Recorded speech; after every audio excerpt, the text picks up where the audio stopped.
Bienvenue dans Copywriting Game, le podcast français de ceux qui veulent mieux écrire pour se vendre. Moi, je me battais jusqu'à la minute avant l'envoi de la newsletter pour que la blague, le visuel, l'alignement des mots, la taille du texte, les machins, si tu veux, soit bien. Si cet épisode te plaît, tu peux lui laisser 5 étoiles sur Apple Podcast et Spotify. Je peux te dire que quand tu marches en montagne, tout le monde s'écoute. Parce qu'il y a un truc en fait, t'es bien, t'es disponible, t'es bien dans tes pompes, t'es connecté à toi, t'es connecté à l'autre, t'es connecté à la nature, c'est ça la vie en fait. Comment Chill-Away est passé d'une newsletter envoyée à 50 copains à une communauté de 200 000 personnes. Chill-Away, c'est la référence de la micro-aventure en France et j'ai le plaisir de recevoir son CEO et cofondateur, Ferdinand Martinet. Après avoir travaillé dans le conseil, Ferdinand, aka Castor Fougueux, cherche à entreprendre dans quelque chose d'utile, créatif et proche de la nature. Parti de ce constat, il crée la newsletter Chill-Away et aujourd'hui on plonge ensemble dans les coulisses d'une entreprise devenue incontournable dans son secteur. Bonjour à tous, bienvenue dans Copywriting Game.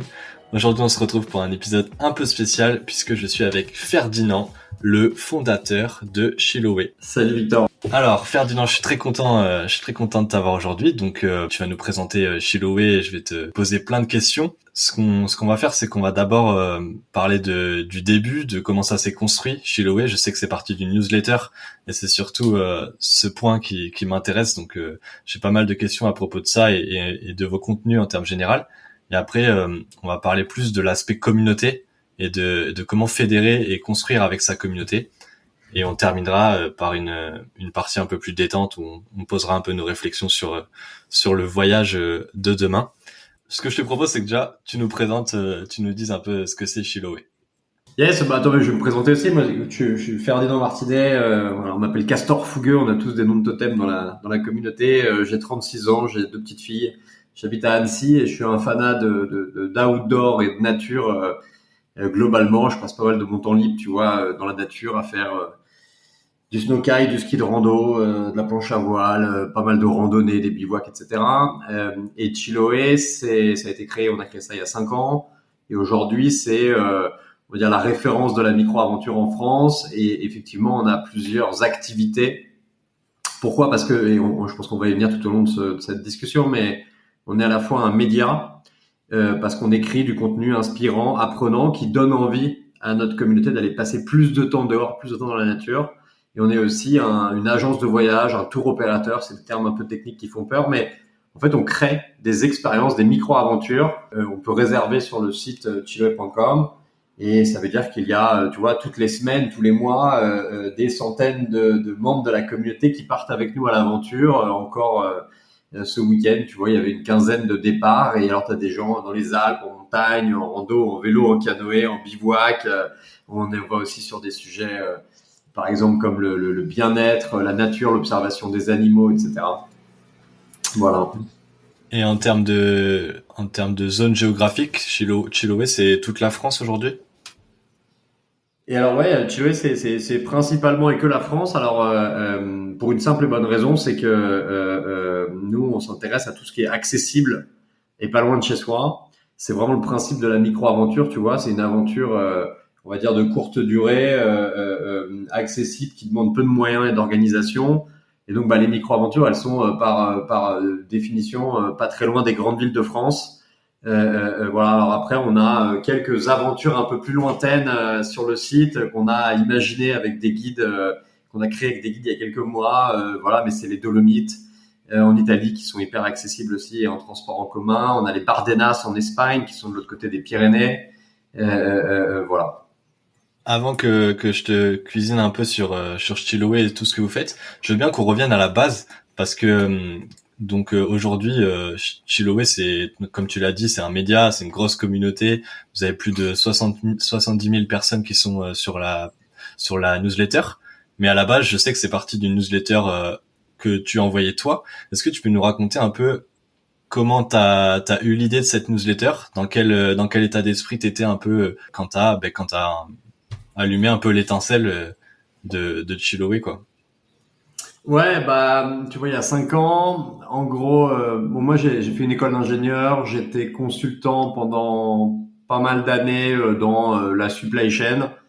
Je suis parti monter les bureaux de ma boîte, la boîte pour laquelle je bossais en Espagne, et donc voilà, je me suis retrouvé à Barcelone pendant quelques années, assez avec un cadre de vie, tu vois, génial, mais pas du tout aligné avec le boulot.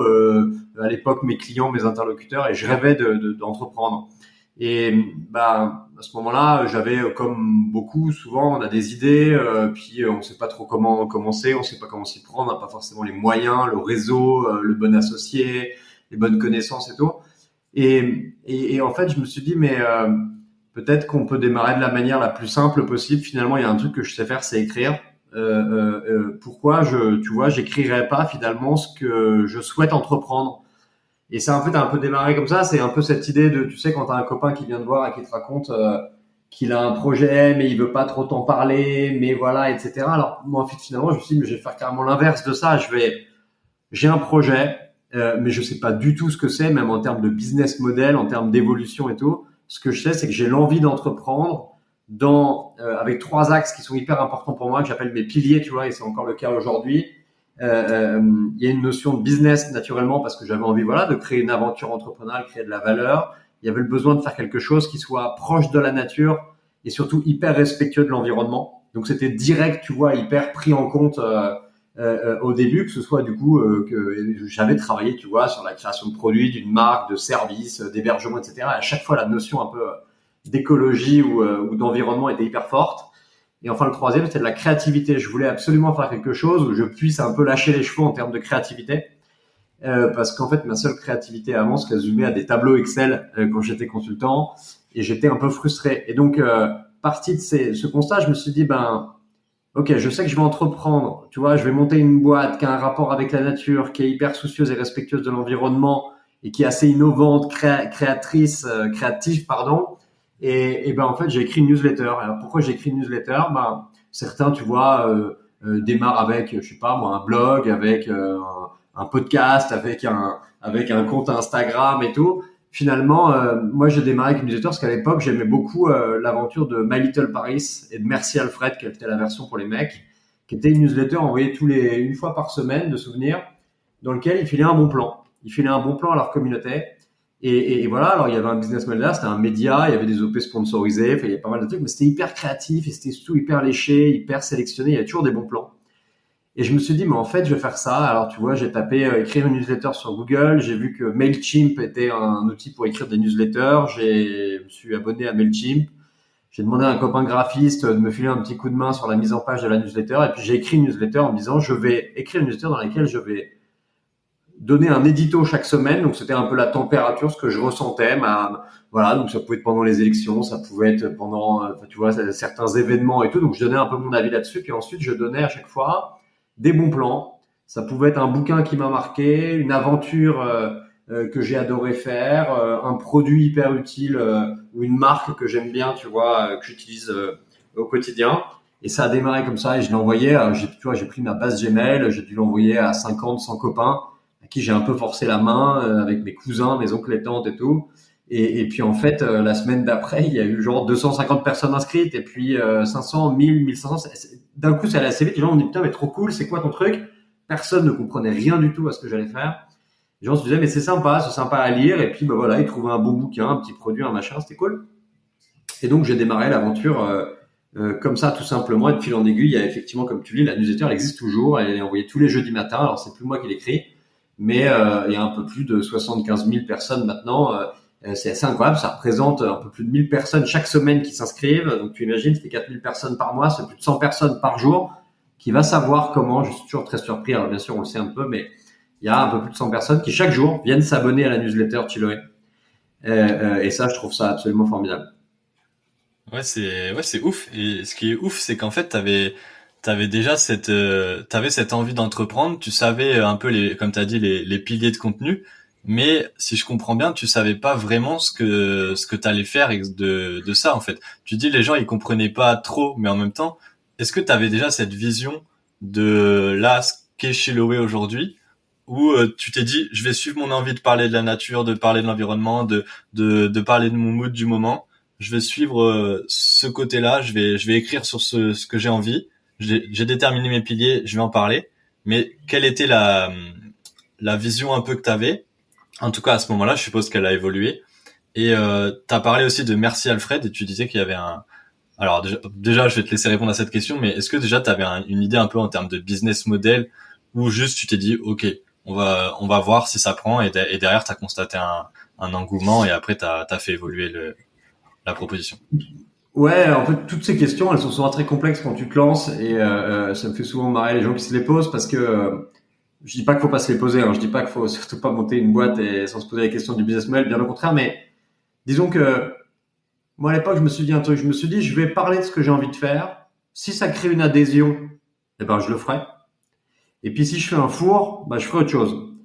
Donc tu vois, en fait, déjà, c'était un premier test. Tout le monde parle de product market fit, etc. Moi, c'était plutôt, si tu veux, je suis pas arrivé avec une solution. J'ai créé aucun service, aucun produit.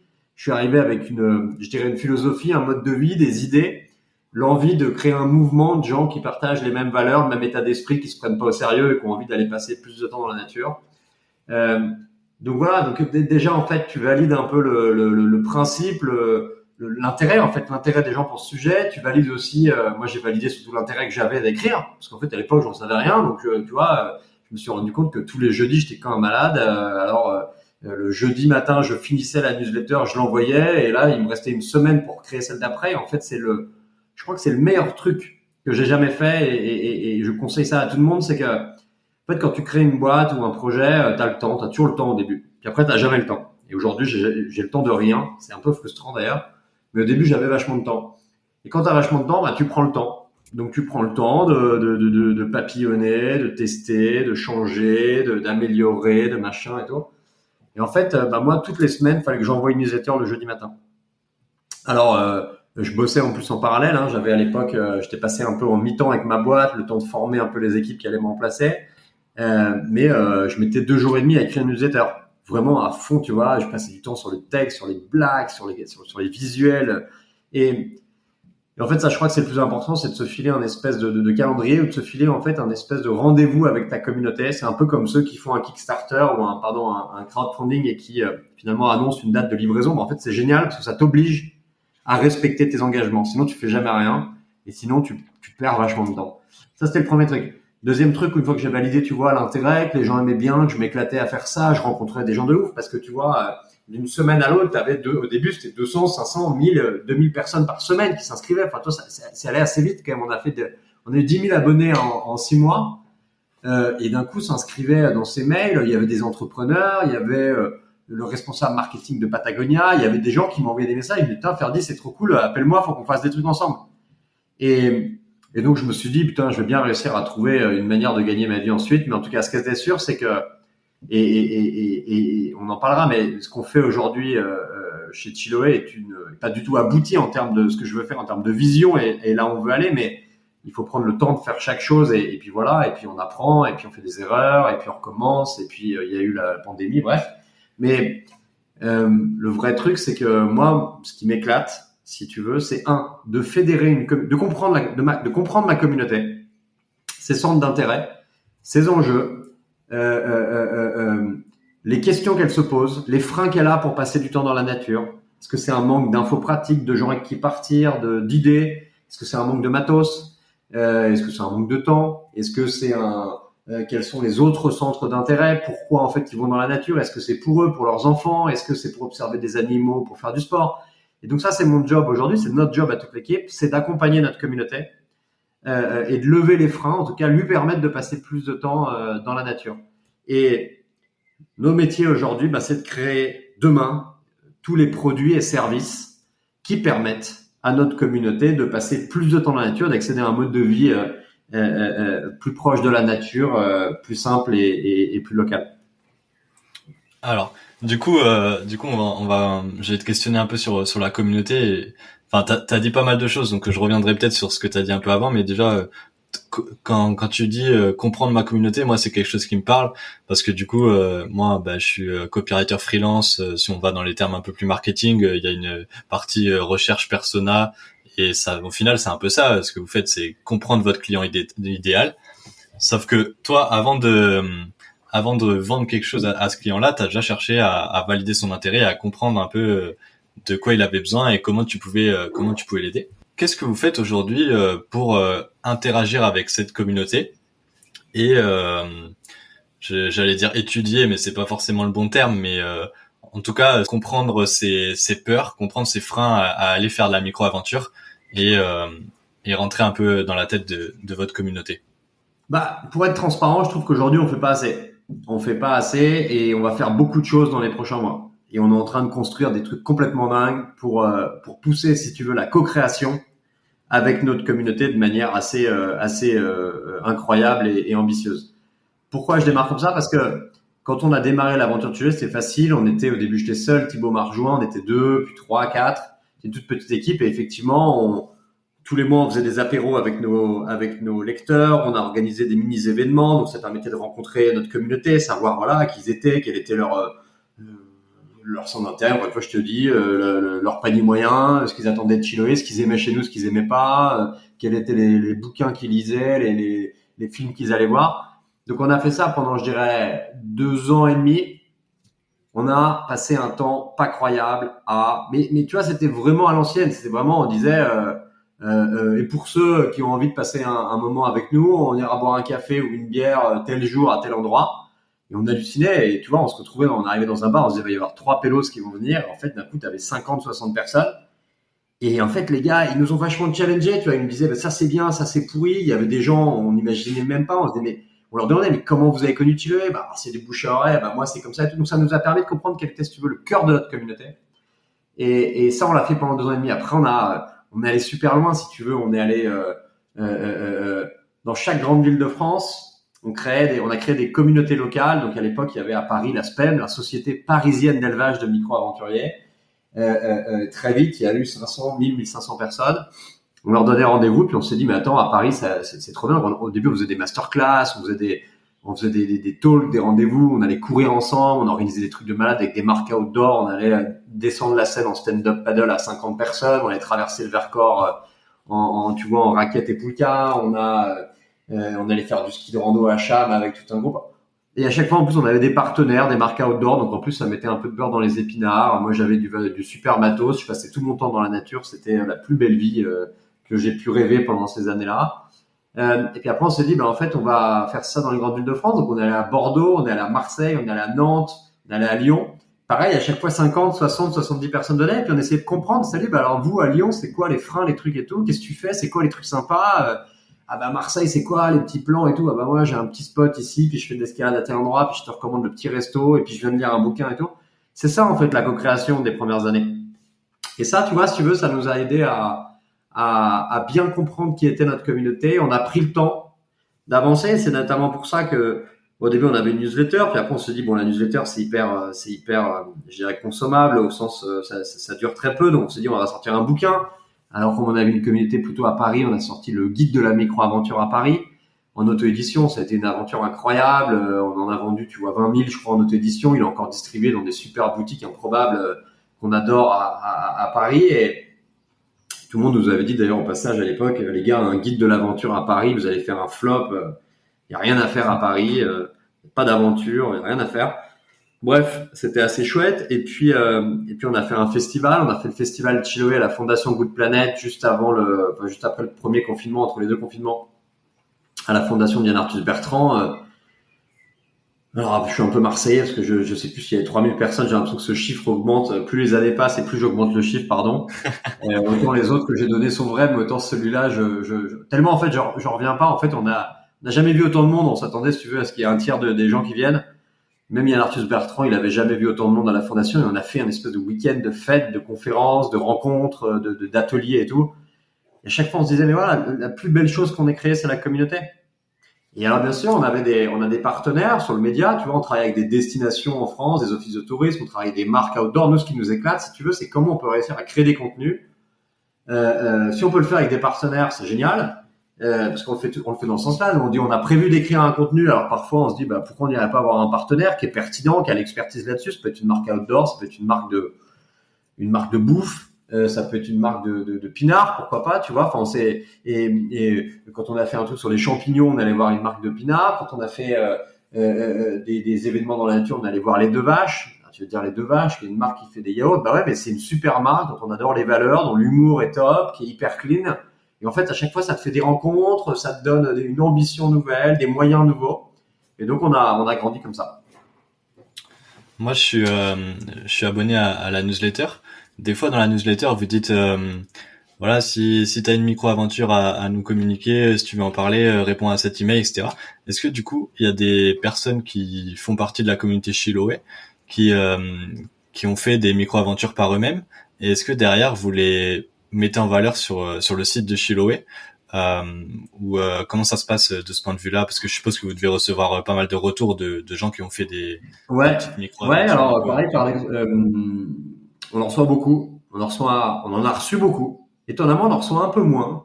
Mais je pense que quand tu grandis aussi, les gens peut-être voient que tu grandis et partagent un peu moins les choses. Je pense qu'avant Chiloé, et ça l'est encore pour pas mal de monde, c'est un peu l'espèce de copain qui t'envoie cette newsletter du jeudi, pour ceux en tout cas qui nous suivent dans les newsletters, mais il y a beaucoup de gens qui nous suivent sur les réseaux sociaux ou qui sont sur notre site internet. Euh, Tous les jours, on recevait des gens qui nous disaient, bah, j'ai traversé le Mercantour en faisant tel truc, j'ai descendu la France à vélo, j'ai traversé les Cévennes avec un âne, j'ai fait le tour des îles du Morbihan en kayak. Et enfin, on nous disait, bah, on prenait les meilleures aventures, on appelait les mecs, on les interviewait, on leur demandait les photos et tout, et on publiait des topos sur le site. Et on a encore aujourd'hui 200 topos qui sont pour moi, je crois, les plus belles aventures en France. T'as tout, hein, que ce soit de la rando, du vélo, du canoë et tout, il y a des pépites incroyables. Et elles sont testées et recommandées par des membres de la communauté. Et ça, c'est incroyable. Moi, chaque année, j'en prends une. J'y vais avec des copains, avec seul, avec ma femme, avec les enfants. J'essaie d'en faire une. J'ai pas toujours le temps de faire celles que j'aimerais, donc souvent elles sont plus courtes que prévu, ou j'en fais qu'une partie. Mais donc tu peux trouver sur le site ce qu'on appelle les topos, les Chilo topos. Ce sont des aventures testées et recommandées par la communauté. Donc il y a rien à payer en fait. C'est pour ceux qui veulent partir seuls, par leurs propres moyens en autonomie.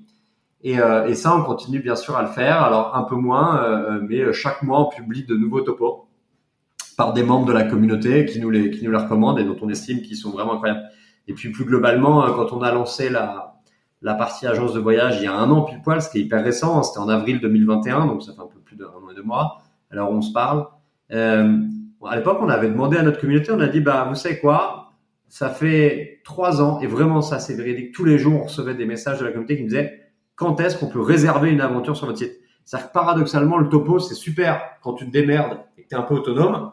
Mais si tu as besoin d'un coup de pouce, si t'as pas forcément les potes motivés, tu vois, avec qui partir, tu as besoin à un moment donné de t'inscrire, rejoindre un groupe. Et tous les jours, on recevait des demandes là-dessus. Et moi, je m'étais jamais dit, Ferdi, un jour, tu vas faire une agence de voyage. Ça faisait pas partie j'avais jamais imaginé ça. Et puis à un moment, on s'est dit, bah, vous savez quoi, gars, on va y aller. Les gars, on va y aller. Et on a fait un truc assez marrant. C'était pendant le premier confinement. On a envoyé un mail à toute notre communauté. On avait fait d'ailleurs même un petit coup de buzz là-dessus.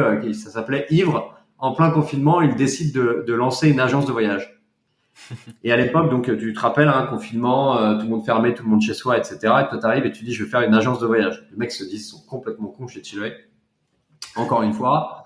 Et là, on dit, bah, ok, recommandez-nous les meilleurs guides, les meilleurs guides locaux, les experts partout en France. Et on reçoit 800 recommandations. Alors, certaines étaient des candidatures venant direct des guides eux-mêmes, qui étaient tous salariés à l'époque, tous ceux qui bossaient à l'étranger étaient tous revenus à la maison, ceux qui étaient à la maison pouvaient pas non plus bosser à côté de chez eux. Et à ce moment-là, on se retrouve avec 800 contacts incroyables, on fait le tri, on fait un tri par, j'allais dire pertinence ou pas, voilà, et on prend ceux qu'on nous a cités le plus de fois ou qui nous paraissent les meilleurs, on prend les 50 premiers, on les appelle, et on dit les gars, il faut qu'on crée une aventure ensemble. Et on sort 50 aventures sur Chiloé, de la rando, du canoë, du vélo, tout un tas de trucs. Et on a démarré comme ça. Et on ressent encore chaque jour des guides qui postulent, des gens qui nous recommandent des choses, des gens qui nous disent à l'inverse. Surtout, ne partez pas avec lui, ou surtout, faites pas ce truc-là, c'est survu, il y a trop de monde, etc. Ah bah ça, c'est complètement Chiloé, je le verrai bien sur votre site et tout. Et après, notre job, c'est de sélectionner tout ça et de les créer. Mais voilà, on aimerait avancer parfois plus vite. Mais en tout cas, voilà, c'est ce qui fait qu'aujourd'hui, il y a à peu près une centaine d'aventures. Alors, elles tournent d'une saison à l'autre. Il y a des choses qui se passent bien, des choses moins bien. On évolue, notre communauté évolue aussi. Il y a des activités qui marchent mieux que d'autres. Et voilà comment on avance. C'est trop bien parce qu'en fait, j'ai l'impression qu'en 5 ans, vous avez testé beaucoup de choses. Comme tu dis, vous avez évolué. La Chiloé a évolué, l'équipe s'est agrandie, la communauté a grossi aussi. Mais j'ai l'impression qu'il y a toujours cet ADN. Vous avez toujours, comme tu as dit au début, c'est garder la philosophie Chiloé, l'esprit Chiloé. Et ça, c'est quelque chose c'est là où on reconnaît un peu les marques fortes et on parle de branding, mais voilà, je préfère parler de philosophie. Au début, t'as dit que Chiloé, c'était un peu cette espèce de copain qu'on retrouve dans sa boîte mail. Et tu vois, ça c'est un truc en tout cas que je perçois chez Chiloé, ce côté est vraiment un peu plus convivial. Comme t'as dit, je te posais la question au début, comment vous faites pour faire un peu vous renseigner sur la communauté, les clients de Chiloé. Tu me disais on fait des apéros. Genre, c'est quelque chose qui est convivial, tu vois. Donc est-ce que tout ça là, ce dont on parle, de définir la tonalité d'une marque, etc. On parle de ligne éditoriale. Est-ce que c'est quelque chose qui a évolué ou c'est quelque chose qui est resté comme tu as dit au début avec les piliers que tu m'as dit au début dans la newsletter? Comment vous avez déterminé un peu cet esprit-là et ce travail un peu sur votre ligne éditoriale et la tonalité de Chiloé? C'est une bonne question. Moi, en fait, c'est le truc que je préfère. Donc, ça a toujours été un truc dont je me suis occupé. Avec Tib, on avait une super complémentarité là-dessus. C'est-à-dire que quand on écrivait, et quand je dis au passé, parce qu'à l'époque, on écrivait à quatre mains tout ce qu'on faisait. Lui, il était sur le fond, moi, j'étais sur la forme. Et les deux ont vachement de valeur et l'un sans l'autre ne marche pas. Mais quand je dis sur la forme, c'est que moi, je me battais jusqu'à la minute avant l'envoi de la newsletter pour que la blague, le visuel, l'alignement des mots, la taille du texte, les machins, si tu veux, soit bien. J'ai toujours considéré que un truc qui est peu attractif visuellement. En fait, je me suis dit notre communauté, elle reçoit plein de mails, elle reçoit plein de trucs de sollicitations de machin. Donc si à un moment donné, si tu veux, tu fais pas un truc joli et marrant, la probabilité que tu vois qu'ils te lisent est très faible. Donc moi, je me battrais toujours sur la forme. Et la forme, ça veut dire quoi? Ça veut dire le ton. Et le ton, ça se traduit de deux manières. À l'écrit, la manière dont on écrit. C'est pour ça qu'en fait, on écrivait d'une manière assez cool, qui donnait l'impression qu'on était un copain. Mais alors, c'est marrant parce que on s'est rendu compte d'un truc équipe, c'est que écrire de manière assez cool, en fait, c'est extrêmement compliqué. Tu peux te dire, vas-y, je vais écrire comme un copain. Mais alors, je peux te dire que des gens qui écrivent des newsletters comme un copain, j'en vois un paquet. Et d'ailleurs, je suis pas leur copain, donc en fait, potentiellement, je la lis pas ensuite. Ce que je veux dire par là, c'est que, en fait, voilà, on essayait de définir ce qu'est le ton de Chiloé. Donc, on était à la fois drôle sans être lol, on était apprenant sans être donneur de leçons, on était inspirant tout en étant accessible. Et voilà, et en fait, on essayait de prendre des références de la vie de tous les jours. Alors, on a vachement détourné des hommes politiques, on a détourné, on faisait des trucs entre Kanye West et Kim Kardashian qui se mettaient à la pêche à la mouche. On a fait plein de conneries, on s'est trop marré là-dessus. Et à chaque fois, ça permettait de capter l'attention. Moi, je crois que si tu veux aujourd'hui, le plus dur, c'est de capter l'attention. Une fois que tu as capté leur attention, après, tu peux discuter avec eux. Mais si tu n'arrives pas à capter leur attention, tu as beau avoir le meilleur produit, le meilleur service, le meilleur bouquin, ce que tu veux. Si personne l'ouvre, le lit, l'utilise, ça sert à rien. Donc, c'est une économie de l'attention. Donc, pour capter l'attention, il faut que ce soit rapide, court, drôle, utile. Et c'est tout. Et les piliers de contenu que tu me disais au début, c'est toujours les mêmes. Tu me disais il y avait un pilier plus valeur, bon plan, un pilier plus nature, un pilier plus autour de la créativité. Est-ce que ça c'est resté pareil dès le début ou vous avez un peu bougé ces il y a des choses il y a des choses qui n'ont pas changé, puis il y a des choses qui ont changé forcément en grandissant, mais aujourd'hui tu vois, on est une petite quinzaine, donc forcément les équipes grandissent.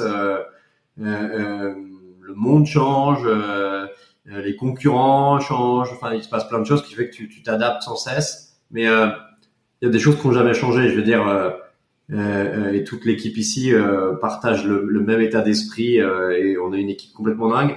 C'est on est profondément engagé dans la lutte contre le réchauffement climatique, engagé vers un mode de vie plus sobre, plus simple, plus local, engagé à soutenir, accompagner tous ceux qui vivent des choses incroyables, qui se donnent les moyens, etc. Donc tu vois, on a aussi un média, donc on va à la rencontre d'entrepreneurs, de gens qui s'investissent dans des assos, de gens qui traversent la France à pied en se nourrissant de plantes sauvages. Enfin, on adore faire la lumière, tu vois, et accompagner tous ceux qui, nous en tout cas, on estime, changent le monde et voilà, accompagnent un monde en tout cas différent, plus sobre, plus simple, naturel.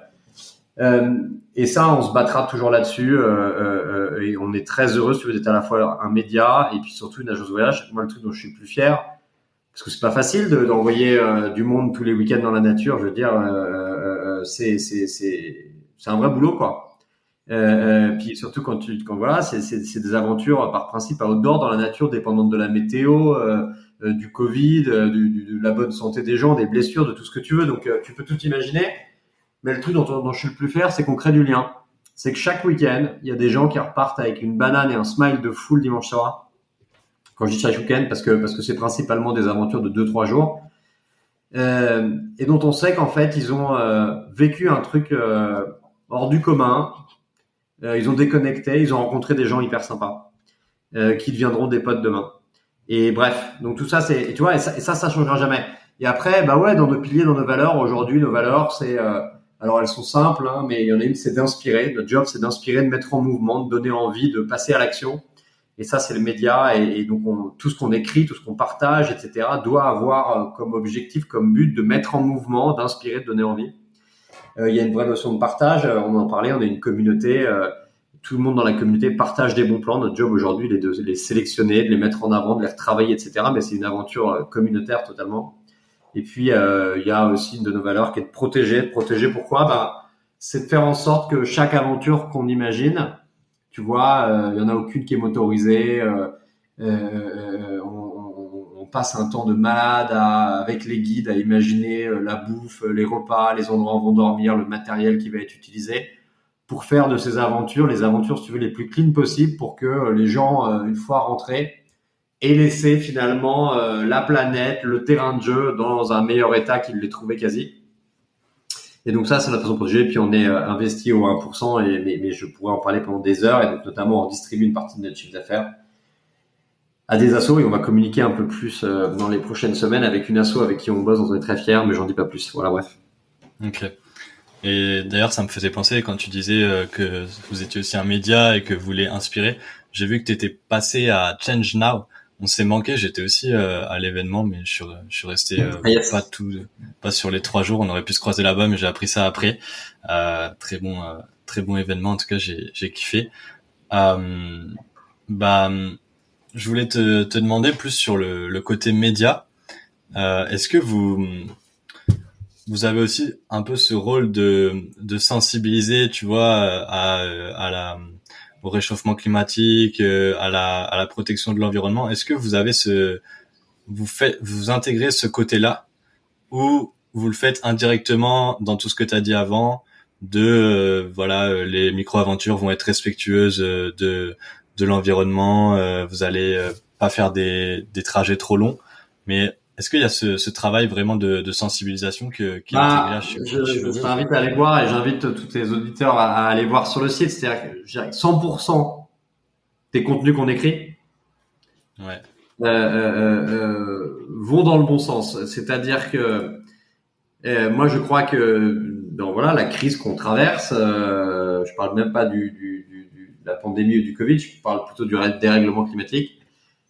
En tout cas, nous, à notre toute petite échelle, notre solution, c'est d'inventer un nouvel imaginaire, un nouveau mode de vie, qui est ce mode de vie tourné vers la nature plus locale et plus simple, qui va permettre d'être plus sobre, qui va permettre de passer en dessous de la barre des 2,5 tonnes de CO2 émis par an. Je veux dire, on est tous très loin en France, on est plutôt à 7, 8, même quand on fait attention.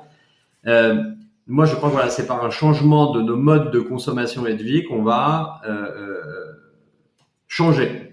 Mais ça, c'est parce que c'est ce que nous, on peut changer, voilà. Mais bien sûr qu'il y a d'autres changements qui vont devoir arriver à d'autres niveaux. Quand on donne des idées de week-end à faire à 1 heure de Paris, quand on traite des marques écolo, quand on incite à aller voir des expos en plein air cet été partout en France, quand on met en avant des films engagés et coup de poing, tu vois, je suis en train de regarder le site.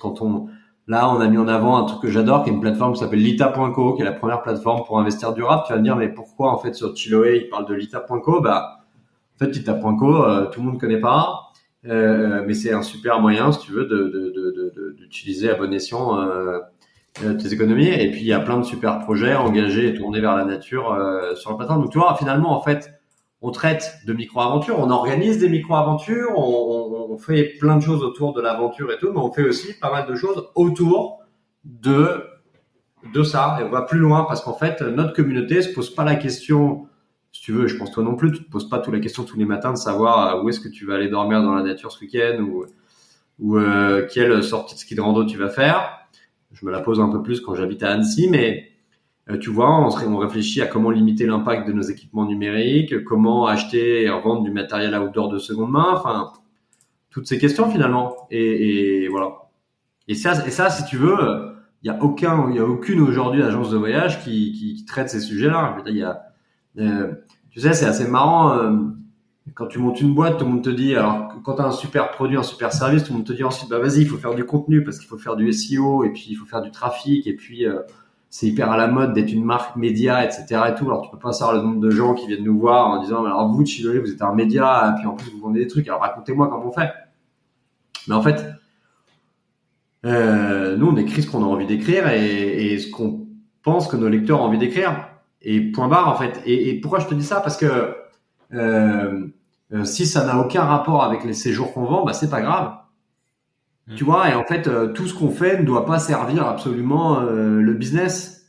Et c'est pour ça que voilà, si tu vas voir des concurrents, que ce soit des agences de voyage ou même des marques de produits et tout, très souvent elles pensent leur contenu pour faire la promotion de leurs produits, etc., ou dans un objectif de trafic ou de diminuer des frais d'acquisition, etc.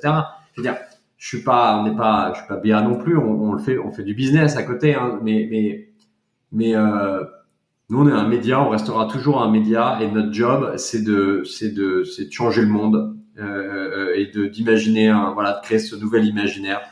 C'est avant d'être un business, c'est parti d'une passion et c'est une vraie philosophie de vie. Enfin, tu vois, ça transpire dans tous vos contenus, dans tout cas l'image qu'on perçoit de Chiloé aujourd'hui sur Internet. C'est vraiment une philosophie. Et ben moi, je t'ai découvert sur le podcast de Gabriel Gourovitch, Grossmaker, et j'aimais bien quand tu disais cette philosophie de faire moins mais mieux. Et aujourd'hui, on en parle de plus en plus, mais cette notion de pas toujours aller devoir chercher la croissance, de ralentir, de prendre le temps, tu vois, la notion de slow tourisme, c'est quelque chose qui doit te parler. J'ai l'impression que ça évolue, que les mentalités évoluent et que les gens ont de plus en plus envie de faire des micro-aventures, et ça devient de moins en moins la norme de partir à l'autre bout du monde, tu vois. Bah écoute, c'est une bonne nouvelle, Victor. La réalité, c'est que ça avance pas toujours aussi vite que ce qu'on aimerait. Une fois, bien sûr, tout le monde ne se pose pas la question d'aller dormir dans la nature et tout, mais il y a une phrase que j'aime beaucoup d'Yvon Chouinard, qui est le fondateur de Patagonia, qui dit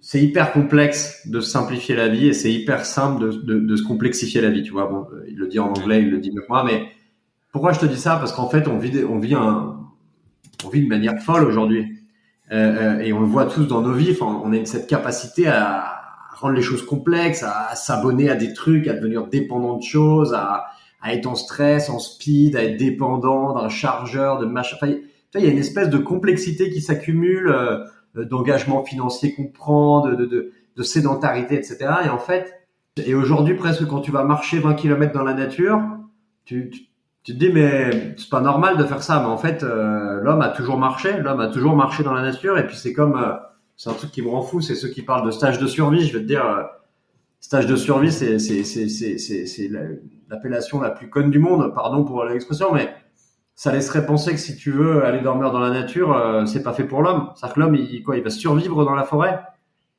En fait, non, c'est retourner à l'état sauvage. En fait, l'homme, il survit dans les villes.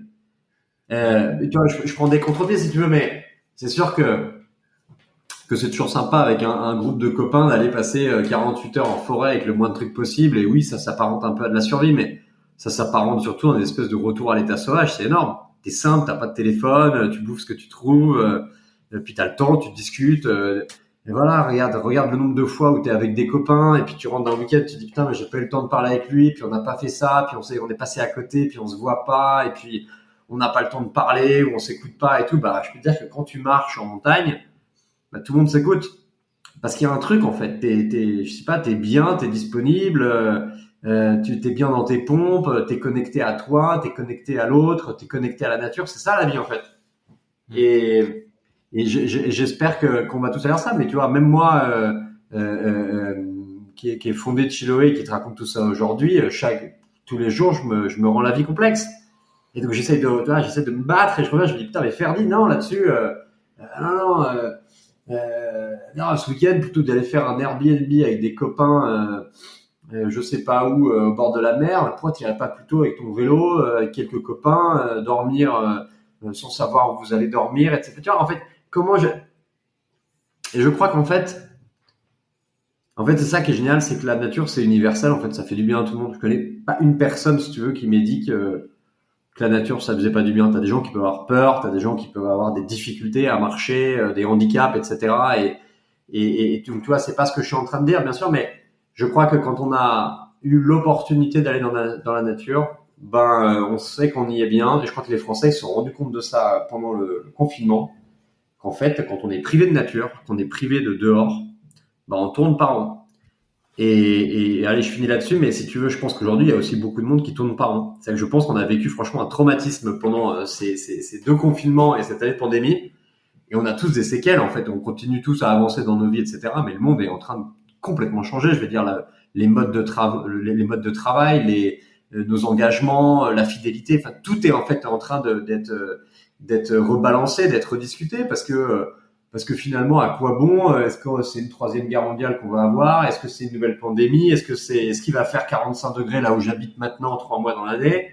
Enfin, tout ça, en fait, c'est le syndrome du Titanic. Tu sais, c'est un peu les gars qui voient arriver le Titanic sur le rocher ou sur l'iceberg et qui se disent bon, de toute façon, c'est trop tard. Tu vois, le bateau va couler. Donc moi, mon job, c'est de sauver ma personne et puis à la limite mon voisin. Ce que je veux dire par là, et donc finalement, c'est de m'occuper de mon petit précaré, d'essayer de profiter un maximum des dernières heures qui me restent. Et voilà, écoute, si on arrive tous à passer un peu plus de temps dehors, à simplifier nos vies, j'incite tes auditeurs à partir à l'aventure avec nous. Je serais hyper content et je serais très heureux si on a réussi à convaincre quelques personnes aujourd'hui d'aller bivouaquer ou randonner avec Chiloé. J'espère qu'ils vont être convaincus en nous écoutant. Je voulais revenir juste sur un peu l'avenir de Chiloé et quelle va être la suite, puisque tu m'as un peu mis un petit teasing tout à l'heure en disant je trouve qu'on fait pas assez de choses pour renforcer les liens avec la communauté, il y a plein de choses qui arrivent. Est-ce que tu peux nous dévoiler un peu les next steps, les prochains projets avec Chiloé? Ouais, le mieux, c'est encore une fois de faire et ensuite d'en parler. Tu vois, j'ai toujours été quand même. Quoique, non, c'est l'inverse. Quand j'ai démarré la newsletter, on a surtout raconté ce qu'on allait faire. Donc, écoute, moi, mon rêve aujourd'hui et mon ambition, c'est de faire de Chiloé l'une des marques mythiques préférées des Français. Dit comme ça sonne un peu christique et assez pompeux. Mais non, c'est ambitieux. C'est bien. En tout cas, pour tous ceux qui aspirent à passer plus dans la nature ou qui aspirent à un mode de vie, voilà, tourné vers la nature plus locale et tout ça. Comment? En faisant en sorte qu'ils puissent trouver sur Chiloé, avec Chiloé, les infos, l'inspiration, les expériences et les produits pour passer plus de temps dans la nature. Donc, naturellement, oui, on va évoluer dans les prochaines semaines, mois et années vers cette complémentarité auquel on croit beaucoup, qui est finalement nos trois métiers, qui est d'inspirer, accompagner, équiper à terme. et de faire en sorte que n'importe qui puisse sur Chiloé trouver les bons produits, les bonnes expériences et le bon contenu pour passer plus de temps dans la nature. Donc ça, je n'en dirai pas plus ni le timing et comment on va le faire, mais on est en train de grandir, de se structurer, de recruter pour avancer vers cet objectif-là. Et puis en fait, on va surtout prendre le temps parce qu'on a toujours pris le temps de faire les choses et qu'on n'est pas une start-up. J'aime souvent dire qu'on n'est pas une licorne, on est un putain de bouquetin. En fait, c'est vrai quoi. Bouquetin, il prend son temps, tu vois. Et nous, on va prendre notre temps. On va pas exploser en plein vol. J'adorerais, mais j'en suis pas capable. Donc, on va prendre notre temps d'avancer avec notre communauté et notamment parmi tout ce qu'on veut faire dans les prochains mois et années, c'est tourner vers la communauté. C'est de redonner et de remettre la communauté au centre de Chiloé. Elle l'est toujours, bien sûr, mais je trouve qu'elle ne l'est plus suffisamment. Et donc, c'est de la co-création sur nos séjours, de la co-création sur les produits qu'on fabriquera ou vendra demain. C'est de la co-création sur les contenus, que la communauté puisse plus facilement recommander un bouquin, une marque, etc. C'est de pouvoir vachement plus accompagner notre communauté et tous les porteurs de projets, que ce soit ceux qui vont ouvrir des fermes, se lancent, créent des assos, créent des nouvelles marques, etc. Donc tu vois, finalement, c'est de remettre la communauté au centre du projet de Chiloé. On en a été privé pendant 2 ans, mais on va relancer un festival Chiloé et ça va même être une tournée de Chiloé dans les grandes villes de France l'été prochain. On a des projets de bouquins. On a un nouveau bouquin qui est sorti il y a 2 semaines qui s'appelle La Bible de la micro-aventure aux éditions Marabout, donc on est hyper fiers. Voilà, tous ces beaux projets, ça prend du temps, mais on s'éclate. Et de toute façon, on sera là dans les 30 prochaines années, donc prenons le temps en fait, sinon ça passe vite. C'est comme les enfants. Bah écoute, je vous souhaite de grandir longtemps mais sûrement. Ferdinand, on arrive à la fin. On a dit pas mal de choses. Je t'ai parlé d'un petit jeu que je suis en train de réinstaurer dans le podcast que je faisais au début des épisodes, qui s'appelle le 2 vérités, 1 mensonge. Du coup, je rappelle rapidement le principe. C'est que normalement, tu m'as préparé 2 vérités sur toi et 1 mensonge. Et tu vas me les énoncer un par un et moi je vais devoir deviner le mensonge. Est-ce qu'on partirait pas sur ce petit jeu? Écoute, vas-y. Alors je sais pas si ce que j'ai préparé était bien. En tout cas, je trouvais ta question marrante. C'est pas tellement des choses par rapport à moi, c'est plus des choses par rapport à Chiloé. Donc tu me dis si ça marche aussi. Si je me trompe, tu me mettras un blâme. Écoute, j'ai préparé autre chose. C'est marrant, tu m'as parlé de Change Now. J'ai eu la chance de discuter avec Mike Horn à Change Now. On a passé 20 minutes ensemble. C'était un moment complètement incroyable. Et on a parlé d'aventure. Il était avec sa fille. On a parlé de famille. C'est sa fille qui s'occupe pas mal de tout ce qu'il fait aujourd'hui et tout, de changer de paradigme, d'imaginer l'aventure autrement. Et il m'a dit qu'il était prêt à complètement arrêter de prendre l'avion. Okay. Ça, c'est une des premières choses que je peux te raconter. La deuxième, c'est que on fête cette semaine la 250e newsletter sur Chiloé. 5 ans de Chiloé, 250 newsletters avec des taux d'ouverture en moyenne depuis 5 ans à 38% et un taux de clic à 16%. Là où je dirais dans l'industrie de la newsletter, on est plutôt sur des taux d'ouverture entre si tu as 15 et 20%, c'est pas mal, et si tu as un taux de clic à 2-3, t'es content. Et puis qu'est-ce que je peux te raconter? Quand on a lancé notre premier livre, le guide Chiloé Paris, on était dans les Côtes d'Armor avec Thibaut. On se posait la question du prix. Et les Côtes d'Armor, c'est le code postal 22 000. Et donc, le guide Chiloé Paris est vendu à 22 €. Alors, à ton avis, qu'est-ce que, dans ce que je viens de te raconter, est vrai et est faux? Change Now, t'étais quel jour à l'événement? J'étais le premier jour, je crois que c'était un mercredi, non? Jeudi. Ok, donc Mike Horn, effectivement, il a fait l'ouverture le premier jour. Donc, je pense que Mike Horn, c'est totalement plausible. Et le taux d'ouverture, ça m'étonnerait pas du tout parce que votre newsletter est excellente.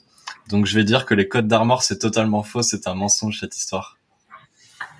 Eh ben écoute, non, mais le mensonge là-dedans, c'était que j'ai effectivement discuté avec Mike Horn, mais que il est absolument pas prêt à arrêter de prendre l'avion et que d'ailleurs, juste avant d'arriver, il était à Brest, il a fait Brest-Paris en avion et puis tout ce qui, bref, je charrie bien sûr chacun son mode de vie. Je ne suis personne pour juger, c'est pas ce que je fais.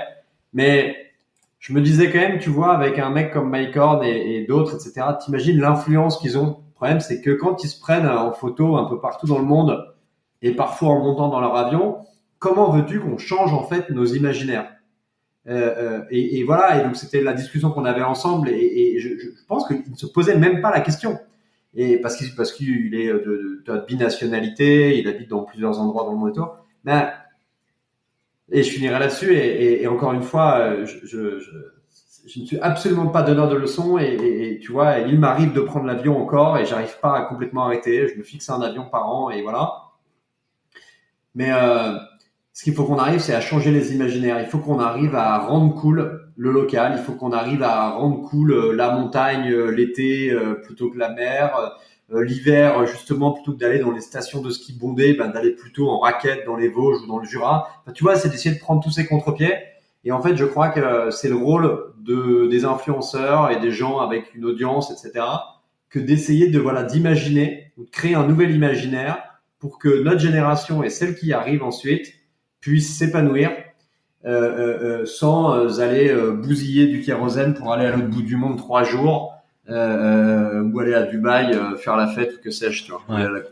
C'est marrant que tu me dises ça parce que tout à l'heure, un peu plus tôt dans la journée, j'écoutais le podcast de Génération Do It Yourself avec la fondatrice Maud Caillot, fondatrice de Green Goat, et elle disait que pareil, un peu comme toi avec Mike Horn, elle disait à Mathieu Stéphanie, si Kim Kardashian aujourd'hui, elle disait qu'elle en a marre de prendre son jet privé et qu'elle trouve que c'est pas cool et elle veut manger plus local, etc. Ces influenceurs-là, ils ont une force de frappe énorme et ça changerait les mentalités beaucoup plus vite. Donc je te rejoins là-dessus. C'est sûr que les influenceurs, pour moi, ils ont clairement leur rôle à jouer. Et d'ailleurs, l'aventure Green God de Maud est remarquable. Et c'est sympa que t'en aies parlé, mais yes. En tout cas, c'était super cool de discuter de tout ça avec toi. Moi, Chiloé, je vais continuer à suivre l'aventure et je vous souhaite que des belles choses. Merci beaucoup, Ferdinand, d'être venu au micro du podcast. J'invite tout le monde à aller s'abonner à la newsletter. Tu l'as dit, vous avez sorti un livre, donc je me souviens plus du titre, mais on le mettra dans la description. Merci à toi, Ferdinand, et si tu veux rajouter un dernier mot, je t'en prie. Non, merci Victor. Et ouais, le livre s'appelle La Bible de la micro-aventure aux éditions Marabout et il est disponible partout en France, en librairie, que sais-je. Merci d'avoir écouté Copywriting Game. Si t'as écouté jusqu'ici, c'est certainement que l'épisode t'a plu. Pour me soutenir, n'hésite pas à mettre 5 étoiles sur Apple Podcast et Spotify, parce que ça m'aide beaucoup pour le référencement. J'ai lancé ce podcast car le copywriting me passionne. Je suis copywriter et si t'as des besoins à ce sujet, n'hésite surtout pas à m'envoyer un message. Tu trouveras mon LinkedIn et mon mail dans la description. À très vite sur Copywriting Game,